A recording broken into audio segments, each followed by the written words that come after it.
Hi everybody and welcome back to the channel. I cannot believe it, but this is already the third video on Svelte State. There's a lot to talk about this topic. If you haven't watched the first two videos, I highly recommend going down in the description and watching the playlist. But if you just want to start with this one, things are going to work out as well. The topic today is really fun. What happens when you want to have two components update the same state? Well, we're going to talk about this by learning about Svelte Writable Stores. And stay until the end for a small bonus. Let's get started. Let's imagine our scenario. We will be building an expense list where you can add and track your expenses. This will be a simplified version for the sake of learning, but the same principles should apply. Let's graph a bit what things will look like. We will need a central state to keep track of all our expenses. These can probably be stored in an array or anything iterable to allow to calculate the total amount.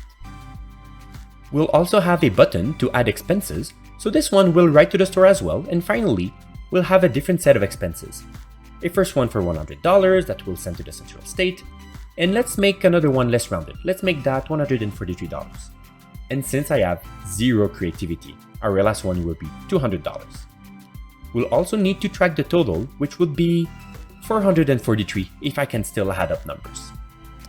The thing to realize here is that all of these should be accessible from different parts of the application. Each expense will be recorded in the state, and we will calculate the total from that same state also. Let's see this in practice and open up the code.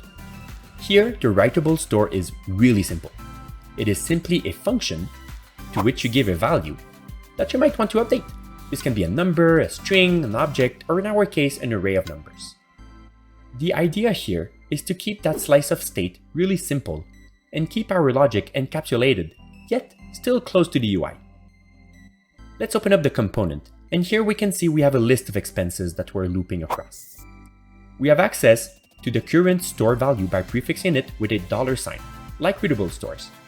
And more interestingly, we are adding new expenses inside the add new expense function.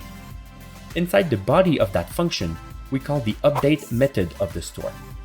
The update method expects a setter function, which returns a new value to set to the store. That setter function also has access to the current value of the store as its argument, which here we will just spread in our array to keep adding new expenses to it. As long as you import the store in your component, you can update the value and it will be reflected across all components consuming the store. But now, let's tweak things a bit and display the total. You can simply calculate the total by looping across all elements in the body of the component. But what if you just want to reuse it in many other components? This is repetitive, and this is where our bonus topic comes in. Derivable stores. A derived store is simply a store that accepts another store as a value and is itself a readable store. It will track the value from the first store that it follows, and each time that one updates, it will recompute its own value based on the changes in the first store. Here we are simply calculating the total of the array with a quick reducer function. Using derivable stores is the same as any other stores in Svelte. Just import it and use the $sign in front of it, and the UI will track changes for you. And that was it. In the next video, we will start composing state in custom stores, and we're also going to talk about strategies on managing the complexity of Svelte applications. Have a great day, everybody.